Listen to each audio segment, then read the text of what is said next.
Assalamualaikum warahmatullahi wabarakatuh. Selamat siang Sobat Mahasiswa dimanapun kalian berada. Selamat bergabung di Podcast Entrepreneur Hukum Ekonomi Syariah UIN Maulana Malik Ibrahim Malang. Bersama saya Hitatun Kirana dan tamu podcast kita yang sangat luar biasa, yakni Bu Yona Oktavia Lestari. Nah, teman-teman, beliau itu merupakan dosen salah satu di Fakultas Ekonomi dan juga memiliki usaha dalam bidang F&B. Oke, langsung aja kita sapa ya teman-teman. Selamat siang Ibu. Selamat siang Mbak, selamat siang. Assalamualaikum warahmatullahi wabarakatuh. Waalaikumsalam warahmatullahi wabarakatuh. Bagaimana Ibu kabarnya siang hari ini? Alhamdulillah sehat. Baik. Alhamdulillah ya Ibu sehat. Ya, Semoga selalu senantiasa diberi kesehatan. Amin. Baik teman-teman semuanya, pada kesempatan kali ini kita akan membahas sebuah tema yang sangat menarik untuk dibahas pada zaman sekarang, yakni mengenai tentang potensi dan juga hambatan wanita sebagai entrepreneur.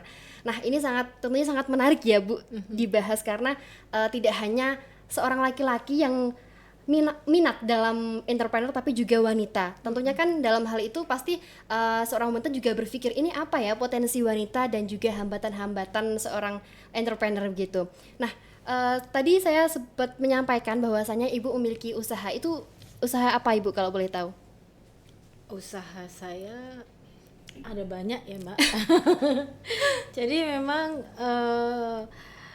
awalnya itu memang bermula dosen tentunya ya. Jadi karena dosen, terus kita itu kan di dalam dosen itu ada tridharma gitu ya. Akhirnya saya mempunyai perusahaan untuk jasa konsultan gitu ya, karena apalagi Bu Yona kan di akuntansi gitu ya, jadi konsultan di keuangan, kemudian audit dan lain sebagainya. Dari situ akhirnya kita sering berinteraksi dengan para UKM, kemudian masyarakat dan lain sebagainya di berbagai kalangan, sehingga komunitas-komunitas inilah yang justru memunculkan ide-ide kenapa ndak mengikuti mereka di sektor real gitu loh. Akhirnya dari konsultan ini, karena kita sering melakukan pendampingan gitu ya, pendampingan mulai dari bagaimana membuat pelaporan keuangan, kemudian bagaimana membina mereka untuk bisa hingga ekspor. Maka dari situ saya mencoba gitu ya untuk menghiring mereka, membantu mereka di fokus di sektor marketing gitu awalnya. Nah, saya bikinkan web untuk mereka berjualan di situ gitu, sehingga mereka saya bisa membantu mereka menawarkan dagangan-dagangan, produk-produk mereka khususnya UKM-UKM di Jawa Timur, sehingga terciptalah usaha saya sendiri gitu akhirnya. Akhirnya ada ketertarikan untuk buka usaha juga gitu ya Bu. Kemudian juga saya lihat habit mahasiswa yang biasanya suka nongkrong ngerjakan skripsi terlalu lama di tempat-tempat kopi gitu. Kenapa nggak saya membuat usaha yang seperti itu? Karena anak-anak saya juga daripada mengkafe di luaran gitu ya, kumpul-kumpul sama teman di luar, akhirnya saya bukakan kopi ortu awalnya ya Mbak. Jadi yang pertama itu kopi ortu. Dari kopi ortu itu berkembang pesat, bagus. Kemudian ada beberapa cabang ya kopi ortu, di Sidoarjo juga sudah ada. Oh, sampai dari luar kota juga ya Bu? Iya, di Batu depan Jatimpak 3 ada baru, kemudian ada di Batu Kota, kemudian di Kawi. Nah, di Malang Kota aja 2, kemudian di Batu 2, Sidoarjo 2, jadi ada 6 cabang saat ini untuk kopi ortu. Dan itu saya serahkan pengelolaannya akhirnya kepada anak-anak, karena anaknya banyak. Saya mencoba untuk mendidik mereka bisa bagaimana lelahnya mencari uang gitu lah. Ya, seperti itu. Ya baik Ibu, tentunya ketika kita membangun usaha seperti itu ya Bu, pastikan dibutuhkan juga dengan ketekatan juga ya Ibu. Nah mungkin dari ketika Ibu bangun usaha itu, apa sih kesulitan Ibu dalam membangun usaha itu? Kesulitan secara nyata mungkin selama ini masih bisa kita atasi. Namanya pendapatan, namanya animo pembeli itu ya, pasti naik turun Mbak. Iya. Tetapi bagaimana kita bisa selalu mengevaluasi apa yang menjadi kekurangan dari per hari loh ya, kita evaluasinya, sehingga setiap hari apa yang harus kita lakukan di kemudian hari itu sudah direncanakan. Jadi kita menjalankan usaha terutama di food and beverage, kalau untuk biar mudah dikenal, mau tidak mau memang harus bersandingan dengan sarana online ya. Iya, betul. Itu pasti. Jadi sekarang ini marketing yang paling simple dan paling paling bisa mengena di masyarakat adalah online, entah itu TikTok, entah itu media online yang lain. Iya, karena melihat juga kan kesibukan ibu kan juga sangat sibuk ya, tidak hanya menjadi ibu rumah tangga tapi juga menjadi dosen, menjadi nenek loh. Udah nenek. Saya punya 1 cucu. Tapi saya kelihatan awet muda. Oh ya, amin. Dan juga menjadi pengusaha. Nah itu gimana ibu mengatur waktunya itu? Mengatur waktunya yang penting tugas utama ya. Tugas utama itu tentu karena saya dosen ya pasti harus ngajar. Iya. Nah tugas utama saya ngajar. Tapi kalau untuk bisnis sejalan dengan kita bisa manage, nggak perlu bisnis itu ditungguin Mbak. Tapi gimana kita bisa selalu mengevaluasi dan langsung berinteraksi dengan karyawan setiap harinya. Sarananya banyak ya, karena saya punya grup-grup gitu ya, grup-grup di WhatsApp saya itu masing-masing bisnis saya ada grupnya. Jadi ada grup Kopi Ortu, ada grup Mocin yang paling baru, ada grup bakery saya ya, My Oven. Nah, ada grup konsultan saya. Jadi saya selalu evaluasi setiap hari. Jadi saya pagi itu sibuk sama handphone, bukan chatting kepada siapa gitu ya. Jadi saya list beberapa pekerjaan mereka. Nah, saya ada tim untuk marketing, Mbak. Iya. Saya punya tim untuk marketing yang tugasnya setiap hari itu harus upload produk. Jadi di berbagai media. Sehingga nanti teman-teman yang bagian penjualan pun juga saya minta untuk memiliki tanggung jawab ikut mengupload gitu ya produk-produk yang kita miliki gitu ya. Jadi kita saling bantu, satu tim seperti itu. Berarti update-nya setiap hari gitu ya Bu? Update-nya setiap hari. Kalau enggak begitu ya saya pernah coba gitu off 1 hari juga pasti omset akan turun gitu. Oh sampai gitu ya Bu? Jadi berpengaruh ya updatean itu? Iya, setiap hari itu karena bisa jadi yang melihat uploadan kita kan beda orang ya, berbeda orang. Mungkin saat mereka melihat pada saat itu mereka tidak berminat, tapi bisa jadi pada saat sekarang kita upload walaupun produk yang sama mereka berminat. Iya jadi, betul. Iya Bu. Selain itu menurut Ibu nih sebenarnya wanita tuh punya nggak sih potensi untuk menjadi entrepreneur gitu Bu? Banyak Mbak. Wanita itu multitasking ya. Iya, sebenarnya seperti itu ya Bu. Ini bukan diskriminasi gender ya. Tetapi saya berdasarkan analisis dari berbagai strata karyawan ya, saya itu analisisnya langsung langsung ke lapangan kasus, gitu ya Bu? Kan ya kasus. Jadi dari evaluasi itu dan mungkin karena saya juga dosen kan pasti ada hasil riset ya. Iya. Dan membuktikan bahwa ternyata wanita itu multitasking. Artinya bukan berarti wanita itu serba bisa, bukan ya Mbak, tetapi kodrat itu tetap wanita adalah wanita gitu ya. Jadi kita memiliki tugas masing-masing. Nah, untuk membagi bagaimana? Ya disiplin, pasti harus disiplin gitu. Kita tidak bisa menunda satu pekerjaan untuk esok. Apa yang bisa kita kerjakan hari ini ya harus selesai hari ini. Gitu. Jadi buat pekerjaan itu seperti kita tamasya ya. Iya. Piknik gitu ya. Jadi kita mindsetnya pada saat kerja berarti kita sedang refreshing gitu. Bukan itu pekerjaan yang membebani. Toh pada saat kita bekerja apalagi kalau di entrepreneur kan lebih leluasa ya Mbak. Tidak harus terskema seperti kita kalau kerja kantoran ya kan. Betul. Harus duduk di meja, harus seperti apa. Tapi kalau kerja entrepreneur tuh kan kondisional gitu ya Bu? Lebih fleksibel, lebih dinamis dan lebih kondisional tadi, sehingga saya bisa kumpul-kumpul sama mahasiswa saya di kafe saya bisa bimbingan skripsi di situ. Jadi lebih homey mereka gitu ya. Sambil saya juga mengenalkan ada inilah ya yang bisa nanti sebagai alternatif mereka misalkan untuk nongkrong. Iya. Saya bisa ajak cucu saya sambil ngomong. Iya, Nah, betul. itu. Jadi sebetulnya pekerjaan itu tidak pernah ada beban. Iya, berarti sekali jalan harus bisa melewati beberapa pekerjaan gitu Iya, ya Bu. betul. Oke, baik Bu. Karena tadi udah bahas tentang entrepreneur gitu ya Bu.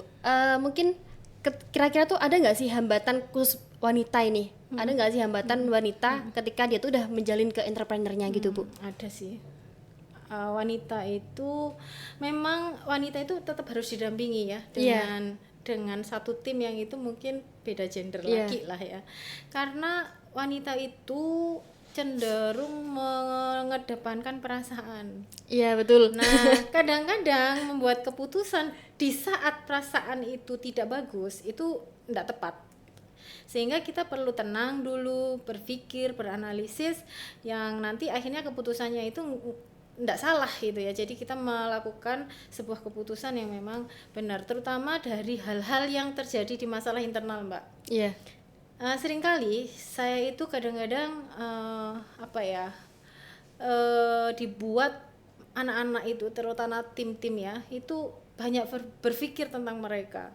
Bagaimana saya bisa memposisikan ya pada saat saya di kafe gitu ya, harus berbeda dengan pada saat saya di dapur kue. Ya, masalahnya berbeda.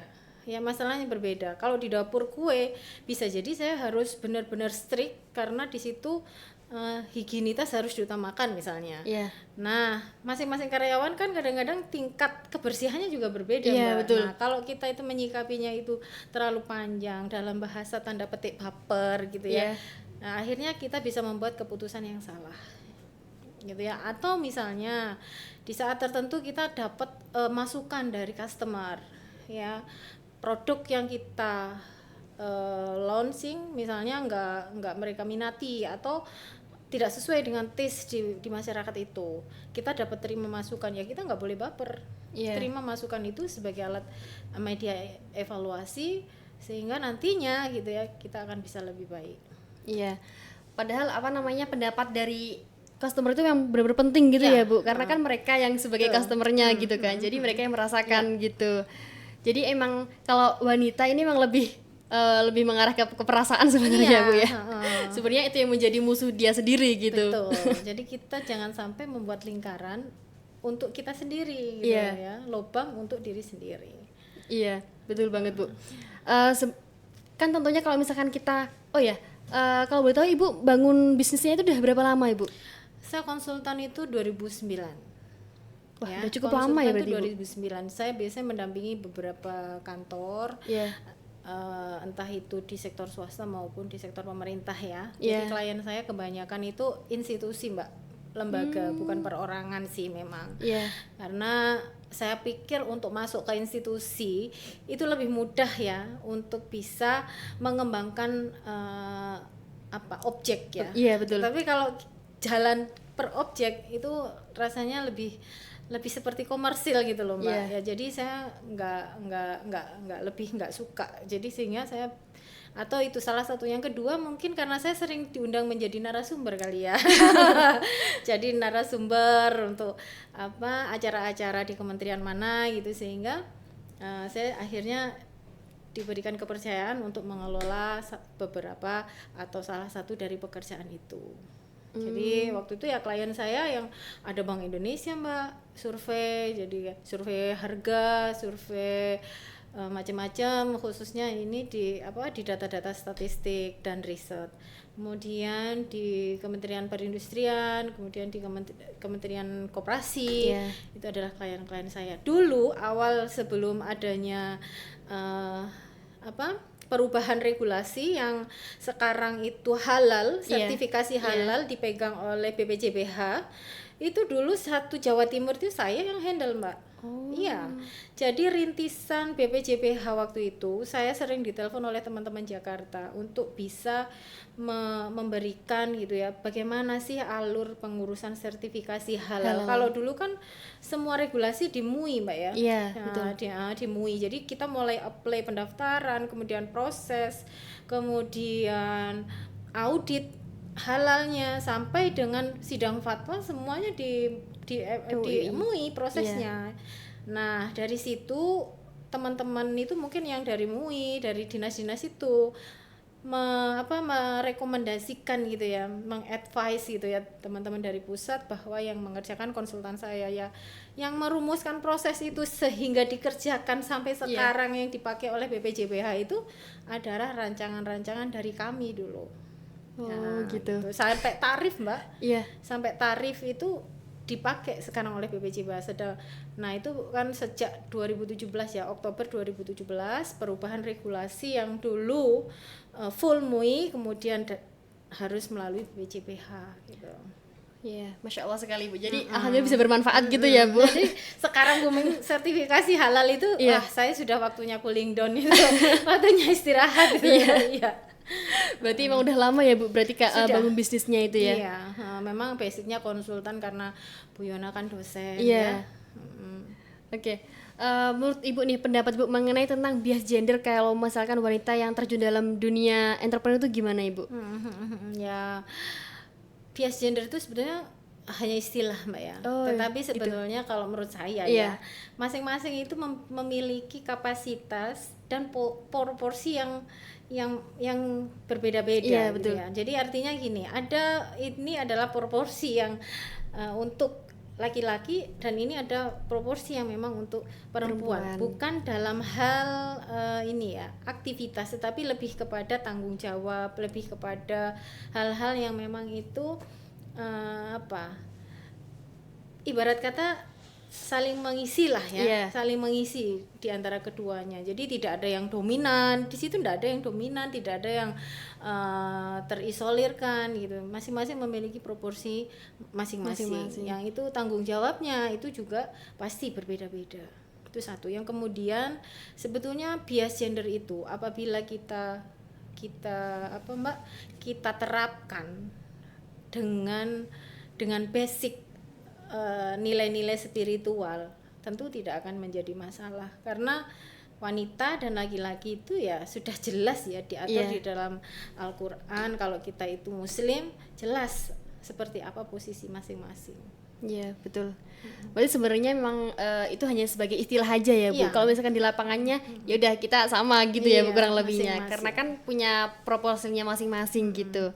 Nah, terkait dengan pasti kalau misalkan kita bangun usaha atau sebagainya, pasti kan butuh dukungan juga ya Bu. Nah, itu sebenarnya penting nggak sih Bu dukungan itu? Dukungan dari mana maksudnya? Dukungan dari keluarga ataupun dari sebagainya kayak gitu. Iya. Dukungan dari semuanya. Jadi bisnis itu mindset Mbak. Bisnis itu bukan sebuah teori atau bukan juga sebuah pekerjaan. Menurut saya bisnis itu mindset.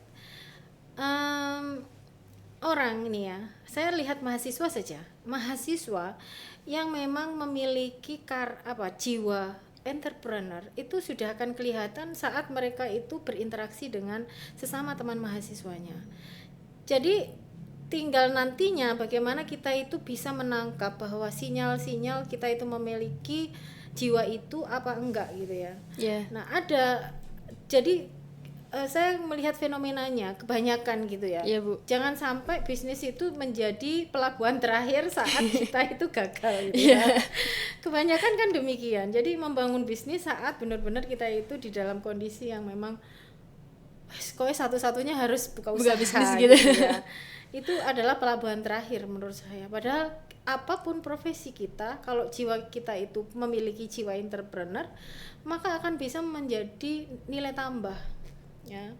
Saat mahasiswa saya amati gitu ya, ada yang ke kampus bawa kue, ya kan, jualan pagi-pagi bawa gorengan dijual ke teman-temannya, mungkin sama-sama belum sarapan gitu. Nah ini kan pinter gitu ya, pinter menangkap sebuah peluang gitu. Jadi itu dukungan. Jadi dukungan dari keluarga apa? Kalau saat ini memang ya pasti Mbak, kita itu apalagi wanita, apalagi seorang ibu, apalagi kita sudah berkeluarga, kalau kita mau bergerak sendiri, sukses sendiri itu enggak mungkin. Karena kesuksesan itu pasti sistem ya yang membuat ya. Artinya sistem itu dia di dalamnya ada tim kita saat kerja, ada keluarga dan semua komponen yang memang terlibat di dalam aktivitas kita sehari-hari. Terutama keluarga inti ya. Keluarga inti itu memang pasti harus menjadi support system utama. Karena pada saat ada kekurangan kita di posisi sebagai ibu misalnya, di posisi sebagai istri, apabila ini tidak sama-sama dipahami bahwa itu adalah menjadi adalah kekurangan yang memang bisa dimaklumi gitu, ya akan menjadi masalah gitu. Betul. Tapi kalau itu dipandang bahwa itu bukan sesuatu yang menjadi kekurangan, tetapi memang ya memang harus demikian, ya kan tidak menjadi masalah gitu. Iya, betul Bu. Jadi memang memang harus sebenarnya dukungan itu memang dari diri sendiri dulu ya Bu ya. Itu kan memang harus dari mindset kita, gimana mindset kita. Kalau misalkan mindset kita memang baik, tentunya pasti semua akan berjalan dengan baik. Seperti itu kan Bu ya. Karena saya juga pernah ya sedikit berkecimpung dalam hal seperti itu. Mungkin memang karena belum tertata dengan niat yang sangat kuat mungkin ya Bu. Jadi mudah untuk terputuskan kayak gitu loh Bu. Jadi emang kalau menurut saya memang dalam bisnis itu emang harus ditata bener-bener gitu ya Bu, niatnya, mindsetnya juga. Dan itu nggak hanya dalam satu sudut pandang aja gitu kan Bu ya. Betul. Itu memang dari beberapa sudut pandang. Itu teman-teman. Jadi memang ketika kita membangun sebuah bisnis itu emang harus bagaimana cara kita untuk mengupayakan harus ada rancangannya seperti itu ya Bu sebenarnya. Iya, Kirana benar. Jadi gini ya, kadang-kadang kalau kita itu menangkap profesi ya, menangkap profesi dan karakter masing-masing orang. Kalau kita paham ilmunya, pasti kita tidak akan menyalahkan, Mbak. Jadi gini Mbak, karena kebetulan ya, ini bukan saya ini di ini loh ya. Jadi kebetulan Mbak Kirana pernah tahu Stephen enggak?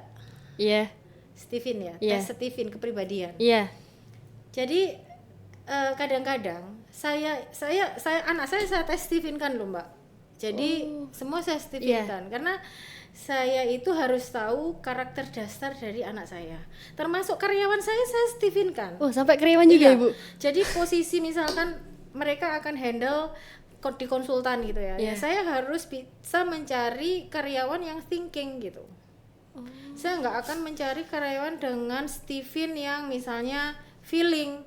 Ayo iso berantem sama customer. Gitu. Betul. Nah, jadi saya harus cari yang misalnya yang thinking. Syukur-syukur dapat yang intuiting. Nah, kalau dapat yang intuiting di posisi manajer bagus Mbak.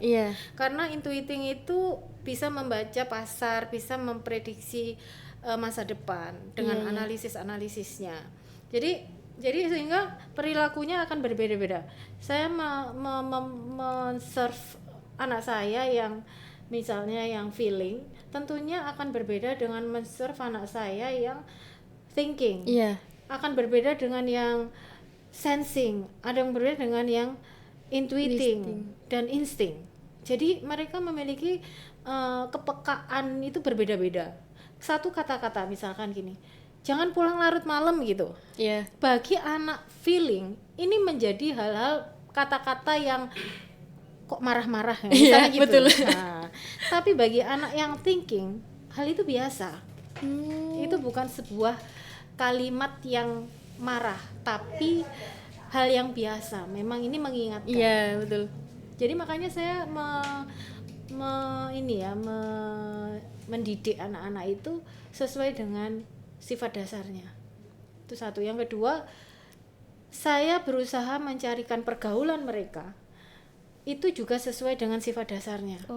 Sehingga mereka tidak akhirnya tidak merasa terpuruk, tidak diterima lingkungan. Nah, begitu. Kadang-kadang karena anak feeling itu kan anak yang baperan ya. Anak feeling itu repot loh, baperan loh. Jadi kadang-kadang ya memang harus diterima di orang-orang yang tidak seperti thinking. Anak feeling kalau ketemu anak thinking itu nangis terus tiap hari bisa-bisa. Karena anak thinking itu easy going. Betul. Nah, jadi sampai seperti itu. Iya, jadi gitu ya teman-teman.